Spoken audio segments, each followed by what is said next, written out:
कमाल का देश है साहब। पिज्जा इस देश में 30 मिनट में घर पे आता है।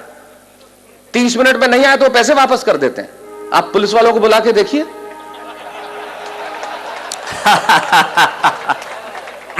ये वो देश है जहां पे 8% में आपको कार का लोन मिलता है और 12% एजुकेशन लोन के देने पड़ते हैं। वाह वाह वाह वाह। कभी सलमान के बालों तो कभी कैटरीना के गालों पे मर गए। आज इस अवसर पे इससे बढ़िया पंक्तियां मुझे याद नहीं आती। क्या बढ़िया बात कहते हैं वो कवि कि कभी सलमान के बालों कभी कैटरीना के गालों पे मर गए, कभी चुंबन कभी चेहरे कभी चालों पे मर गए। ऊपर बैठ के भगत सिंह भी कहते होंगे यार सुखदेव राजगुरु हम भी किन सालों के लिए मर गए। वाह वाह वाह वाह वाह वाह। अमेरिका में एक प्रांत है टेक्सास और वहां एक शहर है ह्यूस्टन। कुछ लोग हां भर रहे हैं। इससे यह जाहिर नहीं हो जाता कि उन्होंने देखा है और इससे यह भी जाहिर नहीं हो जाता कि उन्हें पता है। इससे यह जाहिर होता है कि आदमी समझदार है और सामने वाले को यह जताना जानता है कि मैं जानता हूं। तो टेक्सास में ह्यूस्टन शहर में जब मैं काव्य पाठ कर रहा था और काव्य पाठ करने के बाद जब मैं बैठा तो बैरागीदार जैसे लोग मिलते हैं आके मिले और कहने लगे माइक पे खड़े होकर बहुत चिल्लाते हो कि हमारा हिंदुस्तान ऐसा है, हमारा मुल्क ऐसा है, हमारा देश ऐसा है, हमारा देश वैसा है। आखिर तुम्हारे देश में रखा क्या है? यकीन मानिए मेरे मन को बहुत चोट पहुंची, बहुत पीड़ा हुई। मेरी जगह आप होते तो आपको भी चोट पहुंचती, बहुत पीड़ा होती।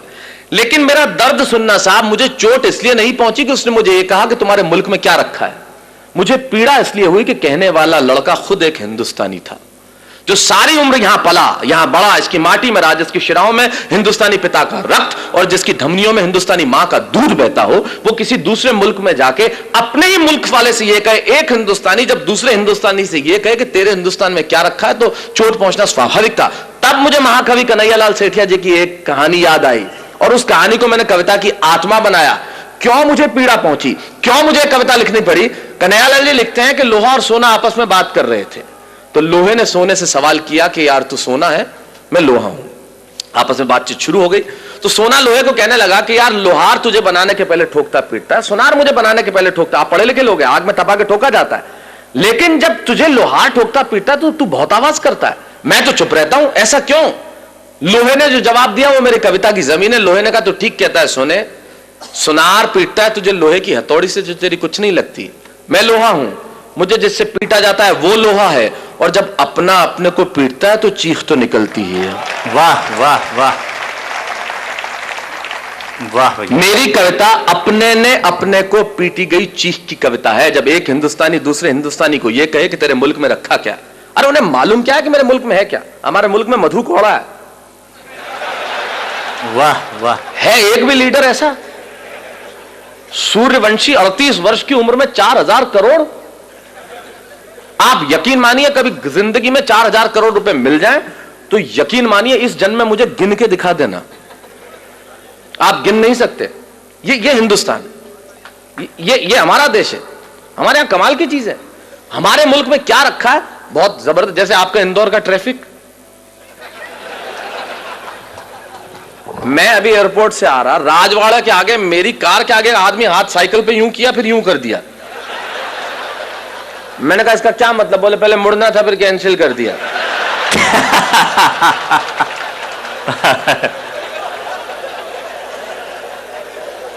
अब कर लो, आप क्या कर लो, ये अपने इंडिया में ही हो सकता है। कार में आगे एक औरत हाथ निकाले भी, मैंने कहा इसको मुड़ना होगा, आधे घंटे तक मुड़ी नहीं। मैंने कहा बहन जी क्या? अरे नहीं, बोले मैं तो नेल पॉलिश सुखा रही थी। ये अपने मुल्क में ही हो सकता है। तब मैं बताता हूं मेरे मुल्क में है क्या। दो दृश्य करता हूं पैदा। अमेरिका में एक लड़का मुझसे कहता है तेरे देश में रखा क्या? तब सुनिए कि अमेरिकन परिवार में एक लड़का घर में आया, बहुत समय बाद सुना था तो हो सकता है मैं कहीं इधर उधर हो जाऊं, लेकिन याद करने की कोशिश करता। अमेरिकन परिवार में एक लड़का घर में आया और अपने पिता से कहने लगा, come on dad what a bad day. Come on dad. American परिवार में एक लड़का घर में आया और अपने पिता से कहने लगा, come on dad what a bad day, I just want to change my girlfriend. ये बेटा बाप से बात कर रहा है। Come on dad what a bad day, I just want to change my girlfriend. अब मैंने तुरंत ये शब्द सुना और मेरे कान खड़े हुए। मैंने कहा सुनो, काम की बात चल रही है। मैं रेगिस्तान का निवासी, वैसे ही सूखाग्रस्त इलाका, तो ऐसे शब्द सुनने में बड़ा अच्छा लगता है। Come on, Dad, what a bad day. I just want to change my girlfriend. पिता बोले, okay, okay, don't get tense. Just think she was a nonsense and change it. और मैंने कहा गजब का बाप है, कितना सपोर्टिव फादर, अपने बेटे को खुद कह रहा है कि सारी चिंताएं हटा और दूसरी लड़की। मैं आपके जनरल नॉलेज को प्रणाम करना चाहता हूं, और जिस भाषा की अशोक भाई साहब बात कर रहे थे, हिंदी साहित्य आपका बरसों तक ऋणी रहेगा। आपने जो शब्द सौंपा है, समवेत स्वर में सैकड़ों लोगों ने जो एक साथ कहा है, पटा। मैं किसी और शब्द का भी प्रयोग कर लेता, लेकिन जब आपने कह दिया तो वैसे अच्छा एक बात है, इस शब्द का कोई तोड़ भी नहीं है, हो ही नहीं सकता।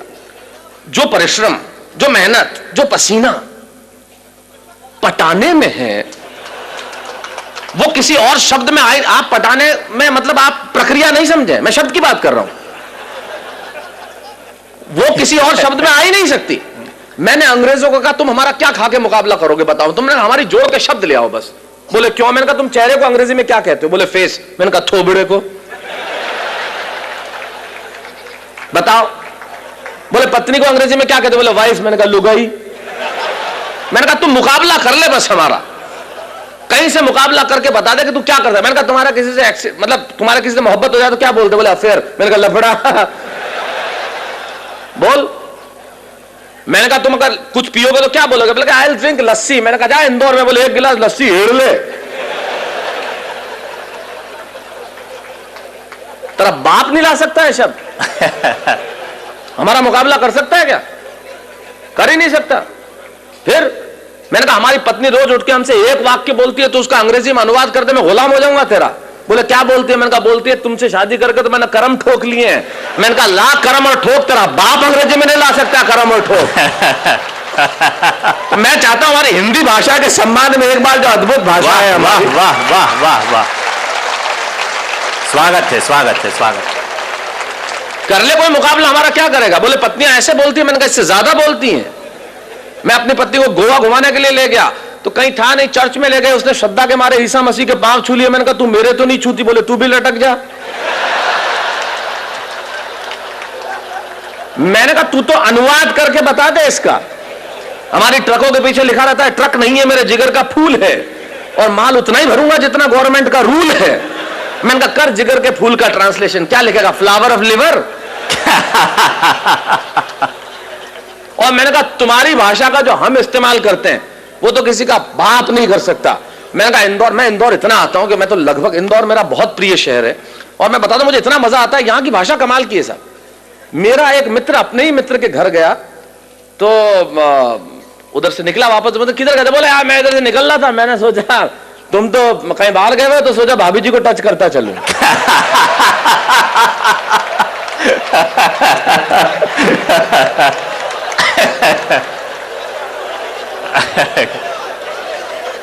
ये हम कर सकते, ये हमारी भाषा का, सारी दुनिया के भाषाओं को जब हमने हाथ फैला के बुलाया है और जो उसे सौहार्दपूर्ण स्वीकार करके जो मोहब्बत दी है वो कोई दे सकता है?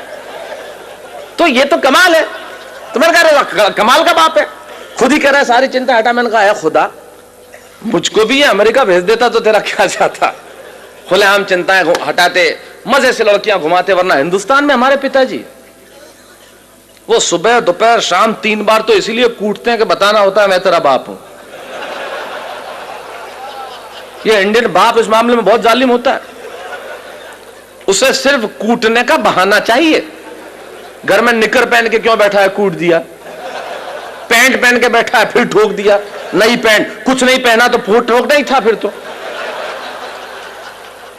तब हमारे मुझे सुरेन जी याद आते हैं, वो बहुत बढ़िया बात कहते हैं।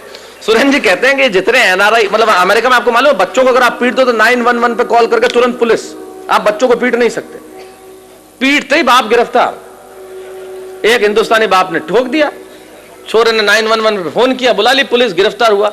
जैसे ही जेल से छूटा बाप, तीसरे ही दिन इंडिया की टिकट कराई बेटे के साथ, और दिल्ली एयरपोर्ट पे उतरते ही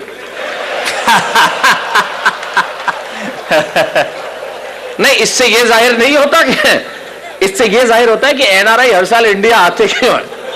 वाह वाह वाह। तो मैंने कहा यार खुदा मुझको भी अमेरिका भेज देता तो तेरा क्या जाता। ये देखिए अलग किस्म की देशभक्ति है जो मैं प्रस्तुत कर रहा हूं। मैं आया था जब अशोक जी एक बहुत बढ़िया बात कर रहे थे कि वीर रस के कवियों ने एक इंच जमीन भी नहीं छोड़ी जहां पे झंडा नहीं गाड़ा। उनकी देशभक्ति थोड़े अलग किस्म की होती है। अच्छा, वो झंडा गड़ता पाकिस्तान पे ही है, चाहे वो रावलपिंडी हो, चाहे लाहौर हो, चाहे कराची हो। मैंने कहा आजकल चाइना बहुत बदमाशी कर रहा है, उधर क्यों नहीं गाड़ते? तो यार उधर के बोले शहरों के नाम ही याद नहीं है, गाड़े तो बढ़िया है, बढ़िया है। वाह वाह वाह। अच्छा, एक आध शहर का नाम याद हो गया तो उसमें तालियां नहीं बजती। बोले अब के तिरंगा फहराएंगे हम गोंगजाऊ पे। तो गोंगजाऊ वो मजा नहीं देता ना जो लाहौर देता है। तो ये अलग किस्म की देशभक्ति। तो मैंने कहा खुदा मुझको भी अमेरिका भेज देता तो तेरा क्या जाता। खुलेआम मजे से लड़कियां घुमाते, मजे से इधर उधर घुमाते। वरना हिंदुस्तान में हमारे पिताजी, उन्हें तो भगवान बचाए साहब, मुझे भी अमेरिका भेज देता तो मजे से जिंदगी की रंगी नहीं उठा। अच्छा, दूसरे अमेरिकन परिवार का और भी दमदार एक लड़की आई और अपने माँ से कहने लगी, come on mom, I just want to live with that guy whom I'm living with for 2 years. मैंने तुरंत अनुवाद किया। मैंने कहा ये कह रही है कि उस लड़के के साथ नहीं रहूंगी जिसके साथ 2 साल से रह रही थी अकेली, वो भी बिना शादी के। 6 फुट का छोरा, नहीं कोई सहेली। अपने यहां तो पिक्चर में ऐसे डायलॉग आ जाए तो लाइट चली जाती है।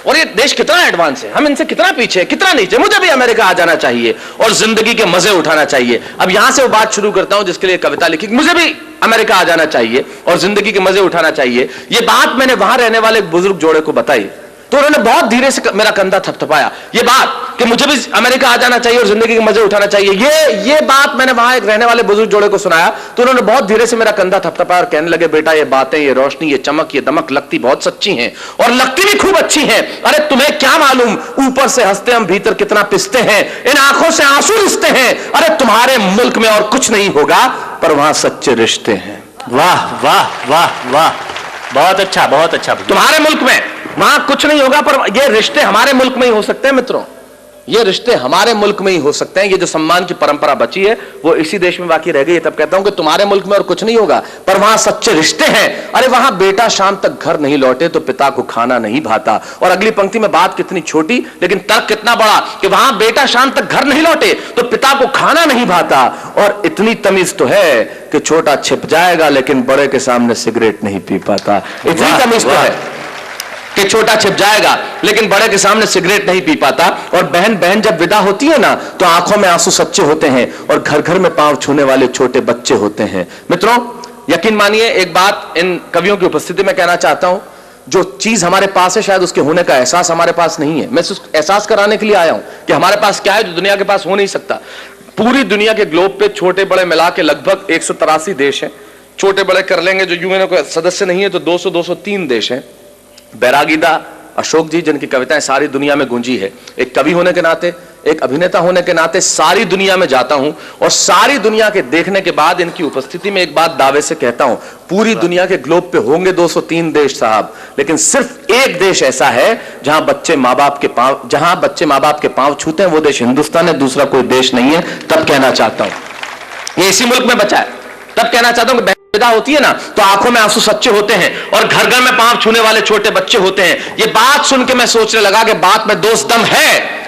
हम तो सिर्फ हम हैं। अरे क्या नहीं है मेरे मुल्क में, भले आंखों में धुआं और चेहरों पे गुबार है, दिल्ली में एक लूली लंगड़ी सरकार है, जेब में कुछ पैसा उधार है, न चमक है, न दमक है, न रोशनी है, न बिल्डिंग है, न कार है। मैं सारी चीजें स्वीकार करता हूं कि मेरे देश के पास नहीं है, लेकिन यकीन मानिए अगली पंक्ति में मैंने कविता नहीं लिखी। मैंने 125 करोड़ हिंदुस्तानियों के दिलों में बसने वाले एक शब्द को उठाया, उसे कलम की नोक पे रखा और पिरोता हूं आपके सामने और दावा करता हूं कि दुनिया भर के दौलत, दुनिया भर का वैभव तराजू के 2 पलड़े लीजिए और दुनिया भर का वैभव, दुनिया भर का यश, दुनिया भर की कीर्ति, दुनिया भर की समृद्धि तराजू के एक पलड़े में रख दीजिए और तराजू के दूसरे पलड़े में मेरे देश का सिर्फ एक शब्द जो आपके घर आंगन में और आपके दिलों में, ये शब्द सुन के अगर आपकी शिराओं में कहीं हिंदुस्तान बहता हो तो यहां से लेकर वहां तक मुझे बता देना कि मेरे देश के प्यास क्या है जो पूरी दुनिया के पास हो नहीं सकता। मैंने ये नहीं लिखा कि यहां सूरज सबसे पहले उगता है, मैंने ये भी नहीं लिखा कि यहां घास की रोटी खाने वाले महाराणा प्रताप हुए, मैंने ये भी नहीं लिखा कि सिकंदर के सेनापति अपनी बेटी की डोली यहां दे जाते हैं, मैंने ये भी नहीं लिखा कि यहां पन्ना धाय स्वामी भक्ति में बेटा कटवा देती है। मैंने ये नहीं लिखा कि हाड़ी रानी शीश काट के थाली में रख देती है। मैंने ये कुछ नहीं लिखा क्योंकि ये सच हम जानते हैं। मैं तो सिर्फ एक पंक्ति कहता हूं, एक शब्द मात्र कहता हूं कि वो जो हमारे देश में बसता है दुनिया भर में हो नहीं सकता। और रख दीजिए दुनिया भर का वैभव इस शब्द के सामने और फिर बताइए कि मेरे मुल्क के पास क्या है, कि बात में दोष दम है। हम तो सिर्फ हम हैं। अरे क्या नहीं है मेरे मुल्क में, भले आंखों में धुआं और चेहरों पे गुबार है, दिल्ली में एक लूली लंगड़ी सरकार है, जेब में कुछ पैसा उधार है, न चमक है, न दमक है, न रोशनी है, न बिल्डिंग है, न कार है, पर मेरे देश में संस्कार है। वाह वाह वाह वाह वाह वाह।